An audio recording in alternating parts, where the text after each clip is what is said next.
I'm Hazel Mitchell, 32, Chief of Neurosurgery at Boston's most prestigious hospital.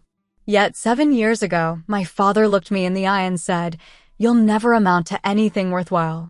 My mother nodded in agreement. They both believed my younger brother Michael was destined for greatness while I was just taking up space. For years, I carried those words silently as I worked twice as hard to prove them wrong.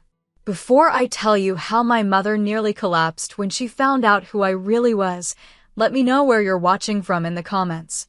Give this video a like and subscribe if you've ever been underestimated. Growing up in our middle-class suburban Connecticut home, I learned early that academic achievement was the Mitchell family currency. My parents, Eleanor and Richard Mitchell, weren't subtle about their expectations. Dad was an accountant who'd always dreamed of becoming a doctor but couldn't afford medical school. Mom was a high school English teacher who measured success by the prestige of one's career. "Education is everything," Dad would say at dinner. "It's the difference between being somebody and being nobody." I took those words to heart, bringing home straight A's from elementary school. But somehow, my achievements always seemed to disappear in the shadow of my younger brother Michael's existence. 3 years my junior, Michael was everything I wasn't in my parents' eyes: athletic, charming, socially adept. Where I was quiet and studious, he was outgoing and charismatic. "Look at Michael playing with the neighbor kids," Mom would say. "Why can't you be more social like your brother, Hazel?" When I brought home a perfect math test in 4th grade, Dad glanced at it and said, "That's nice." The same evening, Michael showed a C+ in science that he'd improved from AD, and they took him out for ice cream to celebrate his progress. By middle school, the pattern was firmly established. My straight A's were expected, never celebrated. "This is what you're supposed to do," Mom would say with a dismissive wave. Meanwhile, Michael's B's and occasional A's warranted special dinners and proud phone calls to relatives. The family photo albums told the story just as clearly. There were dozens of photos of Michael's football games, swim meets, and school plays. My academic award ceremonies? Not a single picture. I still remember standing on stage receiving the 8th grade Academic Excellence Award, scanning the audience, and finding no familiar faces. Later, I learned they'd chosen to attend Michael's junior varsity scrimmage instead. It wasn't an important event, Mom explained when I asked why they hadn't come. Besides, Michael needed the support more. The most painful moments were overhearing my parents talking about us to others. To relatives, family, friends, even on phone calls, the narrative was consistent. "Michael's showing real promise," Dad would gush. "Coach says he might get a college scholarship if he keeps developing." Then, almost as an afterthought, "Hazel? Oh, she's fine. Still has her nose in books all the time." The only person who ever truly saw me was my grandmother, Margaret. Mom's mother lived an hour away, and my occasional weekends with her became my sanctuary. "You have a remarkable mind, Hazel," she told me when I was 12, after I explained a science project that had earned me the top grade in class, but only a cursory nod from my parents. "Don't ever let anyone make you believe that's not valuable." Grandma Margaret had been a nurse in the 1960s, back when women in medicine were rare and often dismissed. She had stories about doctors ignoring her observations, only to discover later she'd been right. Perhaps that's why she recognized the same dismissal happening to me. When I was 15, Grandma Margaret was diagnosed with a brain tumor. The doctors initially missed it, dismissing her symptoms as elderly confusion until it was too late for effective treatment. I spent every possible moment by her hospital bed during those final months. "Promise me something," she said during one of her more lucid days, holding my hand with surprising strength. "Promise you'll become whatever you want to be, not what anyone else thinks you should be." I promised, and 2 weeks later, she was gone. At her funeral, while my parents consoled each other and fussed over Michael's proper behavior, I made a silent vow. I would become a doctor, specifically a neurosurgeon. I would make sure other people wouldn't lose their loved ones to missed diagnoses and dismissive attitudes. I didn't share this plan with my parents. By then, I'd learned to keep my ambitions to myself. Instead, I channeled my grief into studying even harder, securing perfect SAT scores, and completing advanced placement classes. When I graduated as valedictorian of my high school, I delivered a speech about perseverance and following dreams even when they seem impossible. From the podium, I could see my parents in the audience, Mom checking her watch and Dad scrolling through his phone. They were waiting for the ceremony to end so they could take photos of Michael in his football jersey. He'd been selected for an all-state summer training camp, and that was apparently the real celebration of the day. At the small family gathering afterward, my father raised a toast to Michael and his bright future in college athletics, and to Hazel for finishing high school. That night, I sat alone in my bedroom, acceptance letters from 7 prestigious universities spread before me, including a full scholarship to Johns Hopkins that I hadn't told anyone about. I made my decision then. I would take the scholarship and finally step out of the shadow of my family's low expectations. The day I left for Johns Hopkins was both terrifying and exhilarating. Mom helped me pack with the same efficiency she applied to household chores, while Dad lectured me about being practical with my education. Liberal arts might be more suitable for you, he suggested, despite my clear interest in pre-med courses. Not everyone is cut out for the sciences. What they didn't know was that I'd already mapped out my entire academic path, pre-med with a focus on neuroscience, then medical school, then specialization in neurosurgery. I kept this to myself, nodding along to their limited expectations while privately clutching my scholarship letter like a talisman. The contrast with Michael's college send-off 3 weeks later was stark. For him, they threw a backyard party, invited extended family, and Dad gave a tearful speech about his son following his athletic dreams at State University. For me, there had been a quick hug at the airport and Mom's parting words. Try not to get overwhelmed. My first semester at Johns Hopkins was a revelation. Suddenly, I was surrounded by people who valued intelligence and academic achievement. My professors didn't compare me unfavorably to anyone else. They evaluated me on my own merits. For perhaps the first time in my life, my natural abilities were seen as assets rather than inconvenient personality traits. Ms. Mitchell, your analysis of these neural pathways is quite sophisticated, Professor Diana Winters told me after reviewing my first major assignment. Have you considered research as part of your medical career? I nearly cried at the simple acknowledgement of my abilities. Professor Winters soon became more than just an instructor. She became the mentor I'd never had. A renowned neurologist herself, she recognized my potential and began inviting me to observe her research, introducing me to colleagues, and recommending additional readings. You have a natural gift for this field, she told me one evening as we discussed a complicated case study.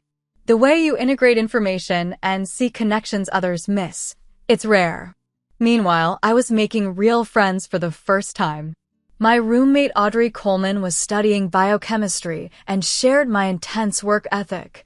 We often studied until dawn, challenging each other and celebrating our successes. With her and our small circle of friends, I discovered what it felt like to be valued for exactly who I was. My visits home became increasingly rare and tense. During freshman year Thanksgiving break, I made the mistake of excitedly sharing that I'd received the highest grade in organic chemistry, a notoriously difficult course. That's nice, dear Mom said, barely looking up from preparing the turkey. Did you hear Michael made starting lineup as a freshman? The coach says he hasn't seen that kind of natural talent in years. By Christmas, I'd learned to keep my achievements to myself. I sat through dinner after dinner listening to detailed accounts of Michael's games, his social life, his popularity with teammates.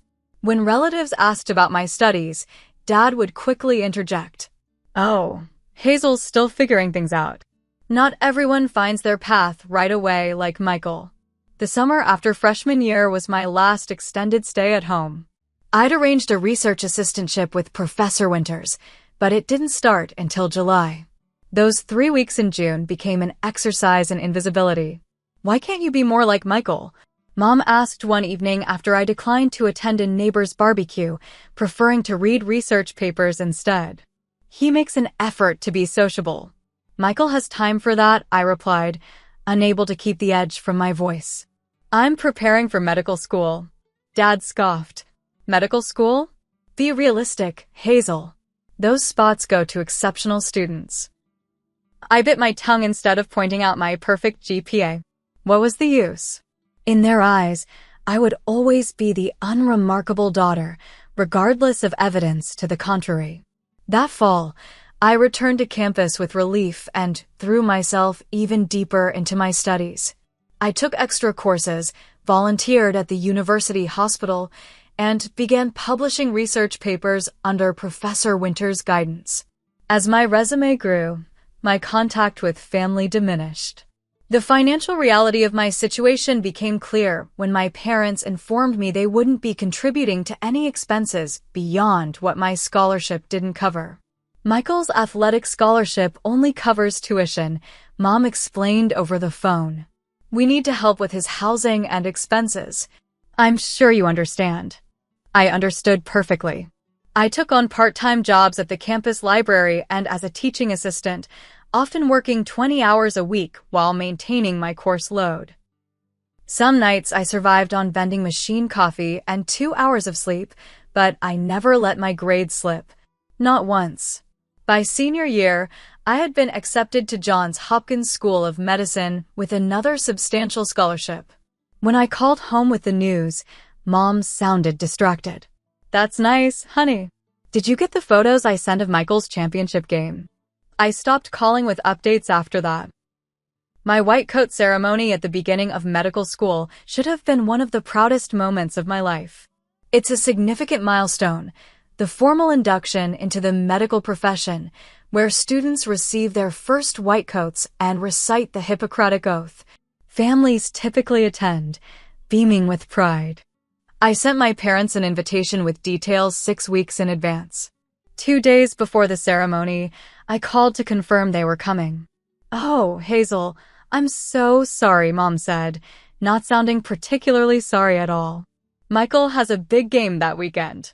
You know how important these scouting opportunities are for his future." I stood in that auditorium, watching my classmates surrounded by proud parents, siblings, and extended family, while I remained alone. Professor Winters attended in their stead, giving me a fierce hug and whispering, "They have no idea what they're missing." That was the final breaking point. I decided then that I would no longer seek my parents' approval or recognition.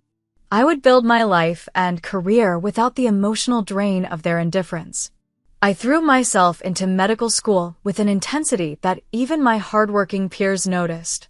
While they occasionally took weekends off or holidays to visit family, I remained in the library, the lab, or volunteered for extra hospital shifts. My singular focus became excellence in medicine, particularly neurosurgery. Around the end of my first year of medical school, I received a strange call from my mother's cousin Evelyn. "Hazel, I was so sorry to hear you dropped out of school.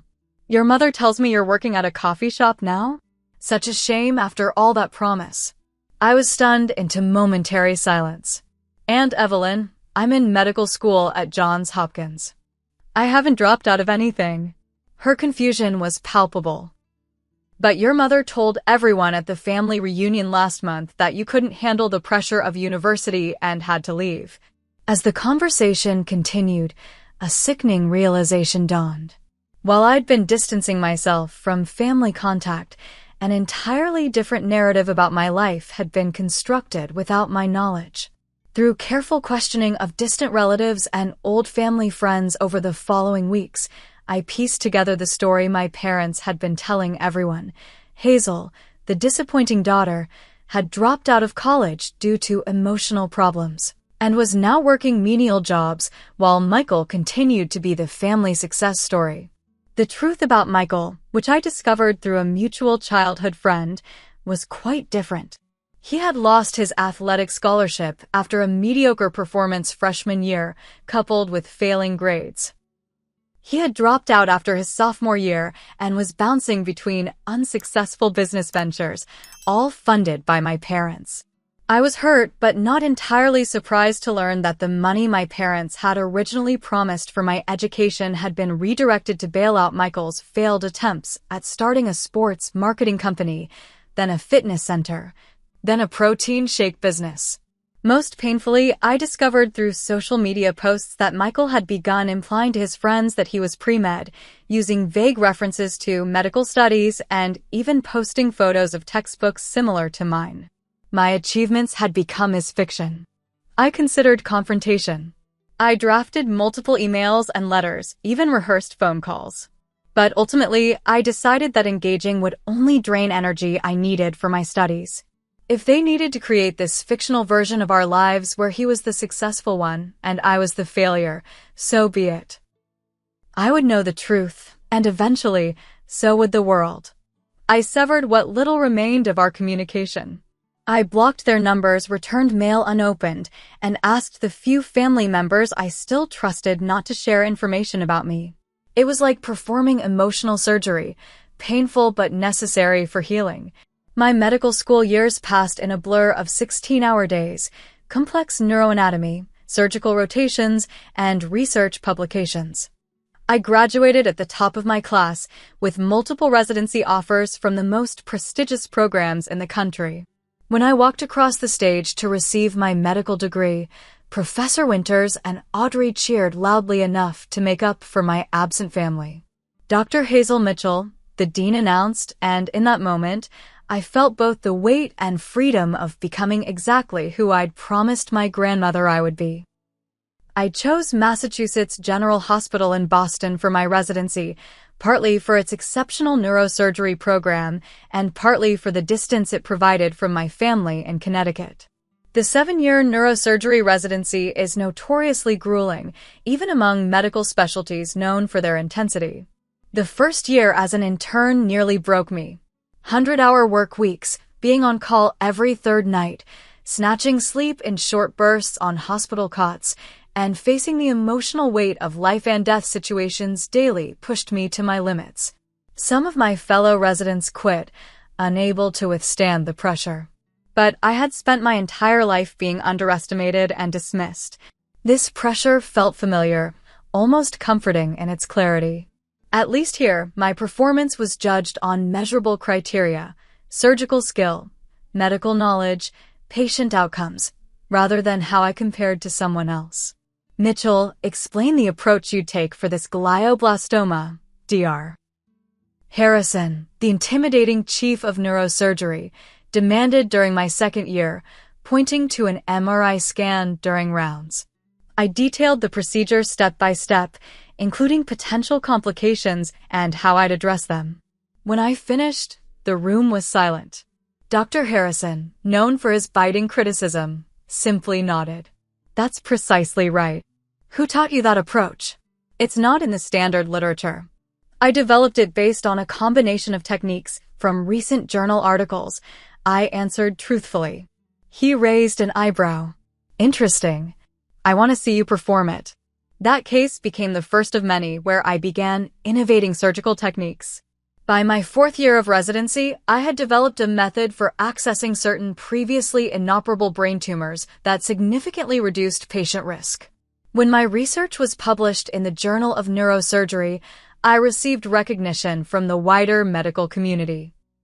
Meanwhile, through the grapevine of distant relatives and old acquaintances, I occasionally heard updates about my family. The fictional narrative about me had evolved. Now I had apparently tried medical school but couldn't handle it and was working as a pharmacy technician somewhere in the Midwest. Michael, conversely, was supposedly thriving in medical studies. The most surreal moment came when a new resident joined our program from my hometown area. During an orientation dinner, he mentioned knowing my brother. Michael Mitchell, right? He's always talking about med school and his research. Says his sister couldn't hack it and dropped out. Tough family to live up to, I guess. I nearly choked on my water but managed to maintain my composure. Is that so? And what school does Michael attend? The resident looked confused. You know, he never specifically says. Just talks about his patients and his research. I assume Johns Hopkins based on the gear he wears. I simply nodded and changed the subject, but later that night, I searched social media and found recent photos of Michael wearing a Johns Hopkins medicine sweatshirt and stethoscope in what appeared to be staged doctor photos. He was using my accomplishments to create an entirely fictional medical career for himself, while my parents continued spreading the lie that I was the failure. I could have exposed him. A single phone call to the right people would have unraveled the entire fabrication. But something held me back, perhaps the last remnant of family loyalty, or simply the knowledge that my actual work was more important than correcting public perception. Instead, I channeled my frustration into my work. My innovative surgical technique continued to evolve, and I published several more papers. By my 6th year of residency, I was being invited to present at international conferences and had started training other surgeons in my methods. Dr. Harrison, once my intimidating superior, now consulted me on difficult cases. Mitchell has the best hands I've seen in 30 years of neurosurgery, I overheard him telling a colleague. And her spatial reasoning is off the charts. When I completed my residency, Massachusetts General created a special attending physician position specifically for me, unusual for someone so early in their career. 2 years later, at 32, I was nominated for the position of Chief of Neurosurgery after Dr. Harrison announced his early retirement. I'm recommending you as my replacement, he told me matter-of-factly. The committee will consider other candidates, of course, but they'd be fools not to select you. The appointment was historic. I became the youngest chief of neurosurgery in the hospital's history and one of the few women to hold the position at a major medical center. The announcement made medical news, with profiles in several journals and even a mention in the Boston Globe. Throughout all this success, I maintained my privacy about my estrangement from my family. Colleagues knew I didn't go home for holidays or take time off for family events, but I deflected personal questions with vague references to a complicated relationship.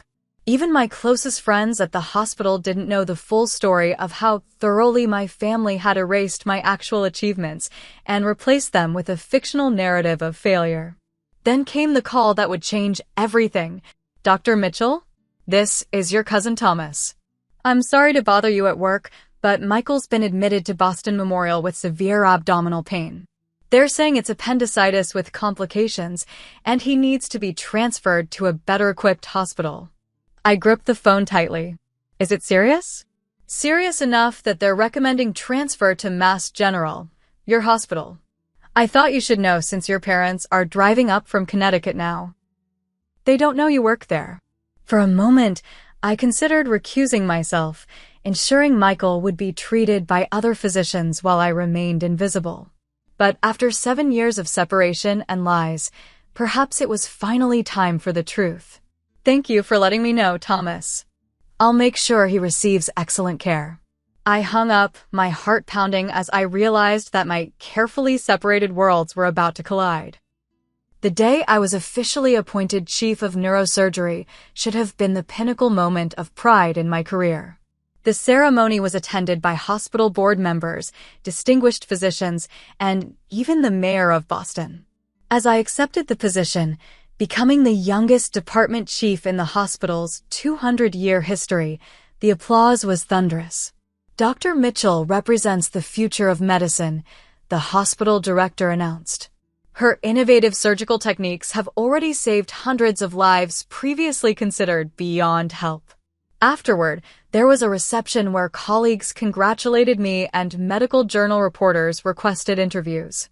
Throughout it all, I maintained the polite smile and humble demeanor expected of me, while inside I couldn't help wondering what my parents would think if they could see me now. The irony wasn't lost on me that on the same day I reached this career milestone, my estranged brother was being admitted to Boston Memorial Hospital with what was initially diagnosed as appendicitis. According to my cousin Thomas, complications had developed and Michael would need to be transferred to a facility with more advanced care. I knew the protocol. Mass General, as the premier medical center in the region, would be the natural choice for transfer. As chief of neurosurgery, I wouldn't typically be involved in an appendicitis case, but I found myself checking the incoming transfer list throughout the day. Dr. Mitchell? My assistant looked concerned as she entered my office. I thought you should know there's a patient being transferred from Boston Memorial with your same last name. Michael Mitchell? Any relation? I took a deep breath. Yes, he's my brother. Her eyebrows raised slightly. I'd never mentioned having a brother in the 5 years she'd worked with me. Oh! Well, he's being admitted under Dr. Sanderson in general surgery. Apparently, there are some complications with his appendicitis that might involve infection spreading to other organs. Thank you for letting me know, I said, trying to sound casual. Please don't mention our relationship to anyone. I'd prefer to keep my personal and professional lives separate. As the day progressed, I found myself facing an ethical dilemma. Should I involve myself in Michael's case? Check his chart? Visit him?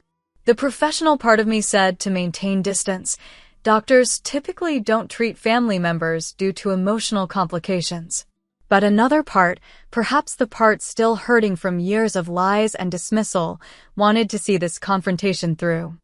I decided on a middle path. I wouldn't directly involve myself in his treatment, but I would monitor his case from a distance, ensuring he received the best care possible. Not because he deserved it after years of taking credit for my accomplishments, but because that's what a good doctor would do. Later that afternoon, my assistant informed me that Michael had arrived and was being settled in room 412. She also mentioned that 2 people identifying themselves as his parents were with him.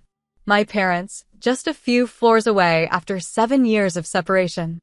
I understand Mr. Mitchell is telling the nursing staff he's a medical student here, she added with confusion. But we don't have any record of him in our program. Of course he was. Even lying in a hospital bed, Michael couldn't resist continuing his charade. I pulled up his medical records on my computer, a technical breach of protocol since he wasn't my patient, but as department chief, I had access to all patient files. The diagnosis was concerning: perforated appendix with signs of peritonitis and potential sepsis developing. He would need immediate surgery and aggressive antibiotic treatment. As I scrolled through his intake forms, I noticed something that made my blood run cold. Under allergies, there was no mention of his severe cephalosporin allergy, a potentially fatal reaction to a common class of antibiotics that would likely be used for his infection. I immediately called Dr. Sanderson. Jim, it's Hazel. I need to tell you something about your new transfer, Michael Mitchell. The medical student with appendicitis? What about him? I paused, choosing my words carefully. First, he's not a medical student here or anywhere else. Second, and more importantly, he has a severe allergy to cephalosporins that's not in his chart. He developed it as a teenager. Anaphylaxis with hives and throat swelling. There was a moment of silence. How do you know this, Hazel? He's my brother. Another pause. I didn't know you had a brother. There's a lot about my family I don't discuss, I said simply. Please make sure his allergy is noted prominently in his chart. I'd appreciate if you kept our relationship confidential for now. After hanging up, I sat at my desk, turning over the possibilities in my mind. My parents and brother were in the same building as me for the first time in 7 years. They still had no idea about my actual position or achievements. Part of me wanted to maintain that separation, to continue letting them believe whatever fictional version of my life they had constructed. But another part, perhaps the stronger part, was tired of hiding. Tired of allowing them to diminish me even in my absence. My grandmother's words echoed in my mind. Promise you'll become whatever you want to be, not what anyone else thinks you should be. I had kept that promise to her. Perhaps it was time to reveal that truth. As I deliberated, my office phone rang again. It was Rebecca Santos, the head nurse on the surgical floor. Dr. Mitchell, I'm sorry to bother you, but there's a situation with the patient in 412. His father is being quite difficult with the staff, demanding to speak to the real doctors and not the residents. He's also insisting his son knows more about proper medical care than our nurses because he's almost a doctor himself. Dr. Sanderson is in surgery, and I thought you might want to intervene before this escalates. It seemed the decision had been made for me. I'll be right there, Rebecca. I straightened my white coat with the embroidered Hazel Mitchell, MD, Chief of Neurosurgery, and my hospital ID badge. 7 years of silence was about to end. As I approached room 412, I could hear my father's voice through the partially open door, the familiar authoritative tone that had dominated my childhood. My son is practically a doctor himself, he was saying loudly. He's in advanced medical training at Johns Hopkins. The same program where our daughter failed, ironically enough. Some people just aren't cut out for the pressure. I paused outside the door, my heart pounding. Through the narrow opening, I could see my mother sitting beside Michael's bed, adjusting his pillows with the same doting attention she'd always shown him. Michael himself looked pale and drawn with pain, but was apparently still committed to the charade. The problem with hospitals like Boston Memorial is they don't recognize sepsis early enough, he was explaining weakly to a nurse who was checking his IV. At Johns Hopkins, where I study, we have advanced protocols for. Actually, early sepsis recognition rates at Boston Memorial have improved by 40% in the past 2 years, the nurse interrupted politely. And this is Massachusetts General Hospital, not Boston Memorial. You were transferred. I took a deep breath and walked in. The nurse recognized me immediately and straightened up. Dr. Mitchell. I was just explaining to the patient about his antibiotic regimen. My mother glanced up briefly, then back at Michael, not registering who had entered. My father turned with an impatient expression that froze when his eyes met mine. Michael stared in shock, his mouth slightly open. Thank you, Kelly, I said to the nurse. I'll take it from here. Of course, doctor, she replied, stepping aside deferentially. My father recovered first. Hazel? What are you doing here? Are you working here? I maintained my professional demeanor. I'm Dr. Mitchell, yes. I understand there's some confusion about the patient's care. My mother finally looked at me properly, her eyes widening as she took in my white coat and the stethoscope around my neck. You're a nurse here? Before I could answer, Rebecca Santos, the head nurse I'd spoken with earlier, entered the room carrying Michael's updated chart. She looked between me and my family, clearly sensing the tension. Dr. Mitchell, I've updated the patient's chart with the allergy information you provided. Dr. Sanderson wanted to confirm you'll be available to consult if needed, given your familiarity with the case. Then came the moment that would change everything. Rebecca, looking at my mother who still appeared confused, added helpfully, Are you just meeting Dr. Mitchell? She's our chief of neurosurgery, youngest in the hospital's history. The medical journal did that big feature on her pioneering surgical technique last month. Everyone's been talking about it. The room went completely silent. My mother's face drained of color, and she reached for the edge of Michael's bed to steady herself. My father's expression cycled rapidly through confusion, disbelief, and something that might have been shame. Are you the chief doctor everyone's talking about? Rebecca continued, oblivious to the family drama unfolding. The one who developed the Mitchell approach for inoperable brain tumors? My mother swayed slightly, looking as though she might actually faint. My father moved to support her, his face ashen. That's not possible, he muttered, though there was no conviction in his voice. Hazel couldn't even handle medical school. She dropped out years ago. Michael, to his credit, looked mortified. Dad, he said quietly, I think we need to stop. Rebecca looked confused. I'm sorry, there must be some misunderstanding. Dr. Mitchell completed her medical degree at Johns Hopkins with highest honors before her residency here. She's published 12 major research papers and performed over 500 successful brain surgeries using her innovative technique. The Mitchell approach is being taught in medical schools worldwide. My father was still shaking his head in denial. No. You must have her confused with someone else. Our daughter works at a pharmacy in Ohio. Michael is the doctor in the family. He's at Johns Hopkins doing research on. Dad, Michael interrupted more firmly. Stop. Please. I finally spoke, keeping my voice calm and professional despite the emotional turmoil inside. Mr. and Mrs. Mitchell, I understand this is a shock. However, right now my concern is for my patient's well-being. Michael has a serious condition requiring immediate attention. My mother found her voice at last. You're actually a doctor? A brain surgeon? Chief of neurosurgery, I corrected gently. And yes, I completed medical school 7 years ago, followed by my residency here. I never dropped out of anything. My father's face had turned from pale to red. But Michael told us. He said you'd failed out of pre-med and were too embarrassed to tell us. I looked at my brother, who couldn't meet my eyes. Did he? The room fell into uncomfortable silence again, broken only by the beeping of Michael's monitors.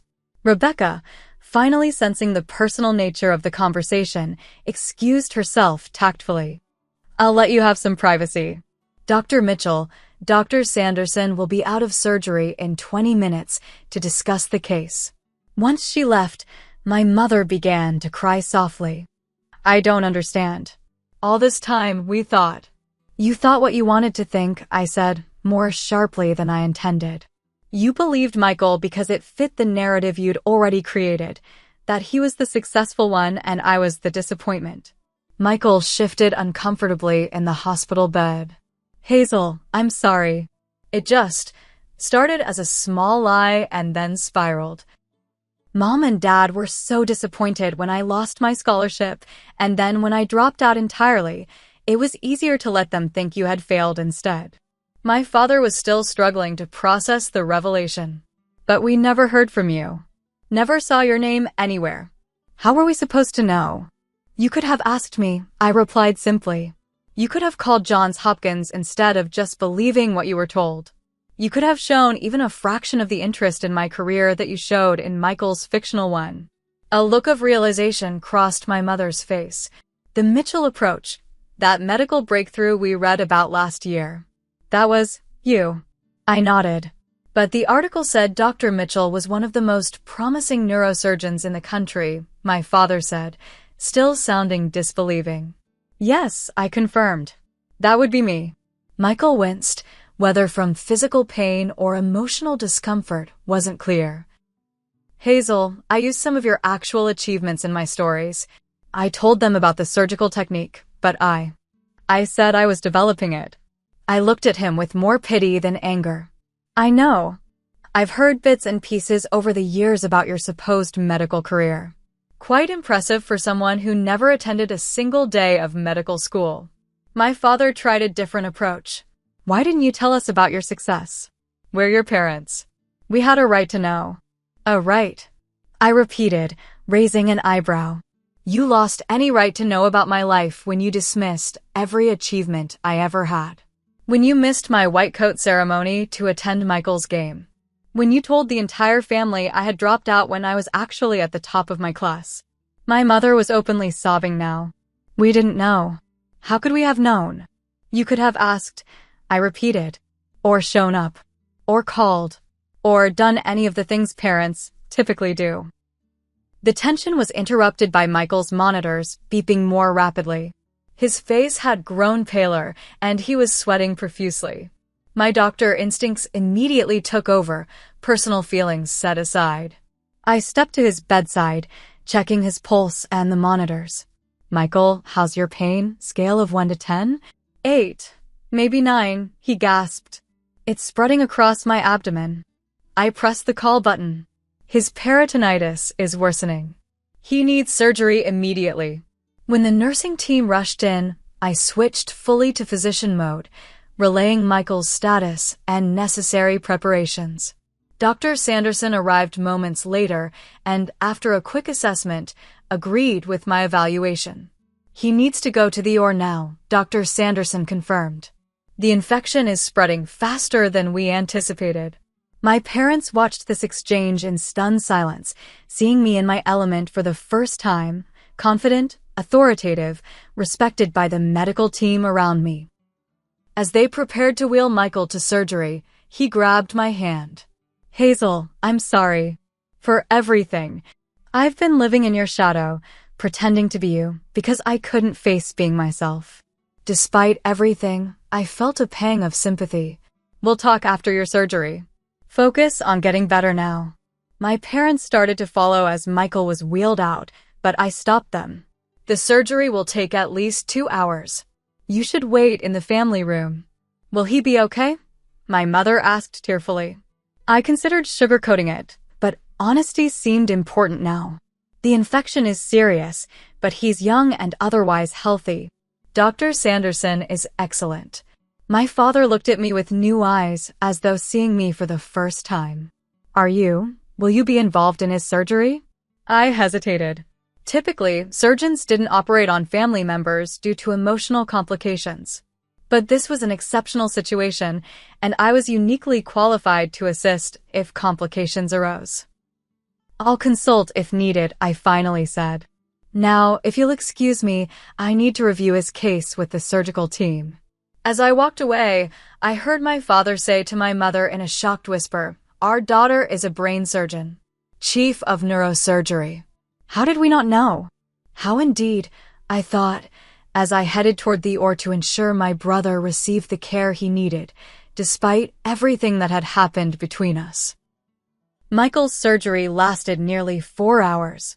What had begun as a relatively straightforward appendectomy became complicated when the surgical team discovered the infection had spread more extensively than initially thought. I waited with my parents in the family room for the first hour, the silence between us heavy with unspoken words and emotions. I need to check on some patients, I finally said, standing to leave. It wasn't entirely untrue. I did have responsibilities, but it was also an escape from the suffocating tension. Hazel, my father said as I reached the door. I don't understand how all this happened. I turned back. All what, Dad? My becoming a doctor despite your low expectations, or your believing for 7 years that I was a failure? He had no answer for that. I spent the next 3 hours reviewing files in my office, occasionally checking on Michael's surgery progress. When Dr. Sanderson called to report a complication, unexpected bleeding that was difficult to control, I made the decision to join the operation. Not as a sister, but as the chief of neurosurgery whose expertise might be needed. In the OR, I maintained complete professionalism, assisting with the complex case without any hint of our personal connection. When the bleeding was finally controlled and Michael was stabilized, Dr. Sanderson looked at me with newfound respect. Your brother is lucky to have you, Dr. Mitchell. Not many patients get the hospital chief in their operating room. I nodded, removing my surgical gloves. Please let his parents know the surgery was successful but complicated. He'll need to stay in the ICU overnight. Michael remained sedated through the night. I checked on him between my scheduled surgeries the next day, mostly when my parents were taking breaks from their bedside vigil. By evening, he was awake and stable enough to be moved to a regular room. I waited until visiting hours were over to have our first real conversation. He looked small in the hospital bed, tubes and monitors still attached, a far cry from the confident person who had been impersonating a doctor just days before. How are you feeling? I asked, checking his chart at the foot of his bed. Like someone ripped out my appendix and then some, he attempted to joke, then grew serious. Hazel, I don't even know where to begin. I sat in the chair beside his bed. Neither do I, Michael. 7 years is a long time. He looked at me, really looked at me, perhaps for the first time since we were children. You're actually a brain surgeon, chief of neurosurgery. I've been pretending to be what you actually are. Why? I asked simply. Why create such an elaborate lie? Why use my life as your fiction? He was quiet for a moment. When I lost my scholarship, Dad was so disappointed. You know how he always wanted to be a doctor himself. Then when I dropped out entirely, I couldn't face it. One day, I mentioned something about medical research I'd read, and they just assumed I was considering med school. It snowballed from there. And telling them I had failed instead? Michael had the decency to look ashamed. That was the worst part. When they started asking why they never heard about your college graduation, I panicked and said you'd dropped out. It was easier than explaining why we weren't in touch. And once that lie was out there, I couldn't take it back. You could have, I countered. At any point in 7 years, you could have told the truth. I know, he admitted. But then I'd have to face being the family disappointment. You don't know what that's like. I couldn't help but laugh, a short, bitter sound. I don't know what that's like? Michael, I spent my entire childhood being compared unfavorably to you. Nothing I accomplished was ever good enough because it wasn't what you did. I was the family disappointment long before you took my achievements and claimed them as your own. His eyes filled with tears. You're right. I never saw it that way as a kid, but looking back, they always did treat us differently. I'm sorry, Hazel. I really am. It wasn't enough, not nearly enough for 7 years of lies, but it was a start. What will you do now? I asked. Now that the truth is out. I don't know, he admitted. Go back to Connecticut, figure out what I actually want to do with my life instead of living a fantasy version of yours. We talked for another hour, about his actual failed business ventures, about my medical school experiences, about the distance that had grown between us. It wasn't a miraculous reconciliation, but it was honest in a way our relationship had never been before. The next morning, I arrived at the hospital early to find my parents already in Michael's room. They fell silent when I entered, my father looking uncomfortable and my mother dabbing at her eyes with a tissue. Hazel, my mother began hesitantly. We've been talking with Michael about everything. I remained standing near the door, arms crossed. And my father cleared his throat. We owe you an apology. Many apologies, actually. For what specifically? I asked, not making this easy for them. For dismissing every achievement I ever had? For missing my white coat ceremony? For believing I was a failure without ever bothering to check? For all of it, my mother said softly. We had no idea. Because you never asked, I finished for her. You never called. You never visited. You created a narrative about me that fit what you already believed, and you never questioned it. My father stood up straighter. Now wait a minute. You cut us off too. You could have told us about your success. Would you have believed me? I challenged. Or would you have thought I was lying to compete with Michael's fictional medical career? He had no answer for that. The truth is, I continued, I stopped telling you about my achievements long before I stopped communicating entirely.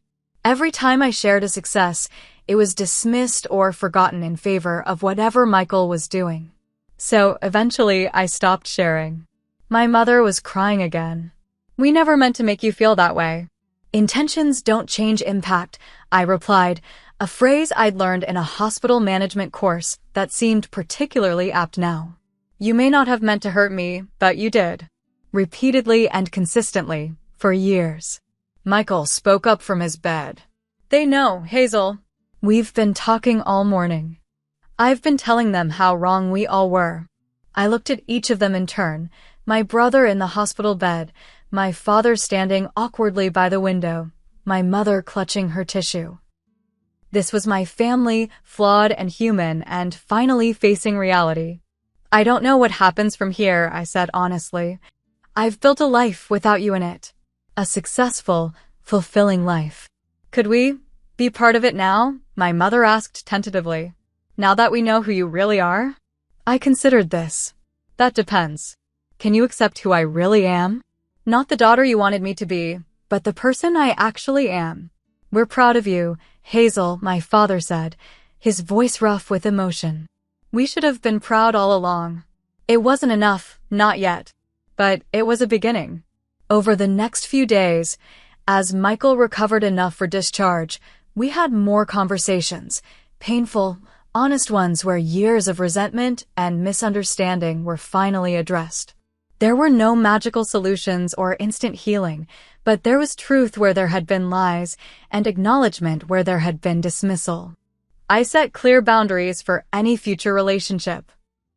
I wouldn't be coming home for every holiday or calling weekly as if nothing had happened. Trust would need to be rebuilt slowly, if at all. I'd like to come see where you work, my father said the day Michael was discharged. See this Mitchell approach in action, if that's possible. It's not a spectator sport, Dad, I replied with a small smile. But I could show you my research lab sometime. As they prepared to leave, Michael pulled me aside. I've been thinking about what to do next. Maybe something in hospital administration? Not pretending to be a doctor, but actually helping in healthcare somehow. That could be good, I agreed. But figure out what you want first, not what you think others want from you. My mother hugged me goodbye, holding on a bit too long. I'm so sorry we missed everything, Hazel. Your graduation, your white coat ceremony, your accomplishments. You didn't miss everything, I told her. Just the past. The future is still unwritten. After they left, I returned to my office, processing the emotional whirlwind of the past week. On my desk was a framed photo of my grandmother Margaret, the only family member who had truly seen me. I kept my promise, I whispered to her image.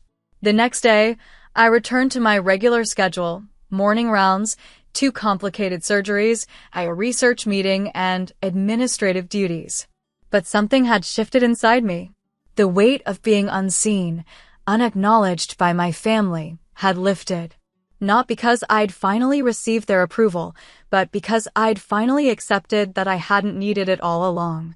A month later, I established the Margaret Wilson Scholarship for underestimated students pursuing neuroscience, named for my grandmother who had believed in me when no one else did.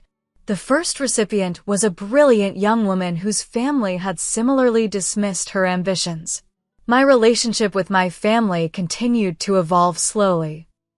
Michael enrolled in a healthcare management program, finally pursuing his own path rather than a fictional version of mine. My parents made awkward but genuine efforts to understand my work and my life. During a rare dinner together 6 months after our hospital reunion, my mother asked, "Do you think you'll ever fully forgive us, Hazel?" I considered this carefully before answering. I think forgiveness isn't a destination but a process. I'm not doing this to prove you wrong anymore. I'm doing it because it's who I always was, whether you saw it or not. And that, perhaps, was the most important lesson of all. The validation I'd sought for so long had always been within me, in the lives I saved, the research I advanced, and the promise I kept to the one person who had truly believed in me from the beginning. Have you ever been underestimated by family or friends, only to prove them wrong through your accomplishments? Share your story in the comments below. If this video resonated with you, please give it a like and subscribe to our channel for more inspiring stories of resilience and triumph. Don't forget to hit that share button if you know someone who needs to hear this message of perseverance and self-belief. Thank you for watching, and remember, sometimes the people who should believe in you the most are the last to recognize your true potential.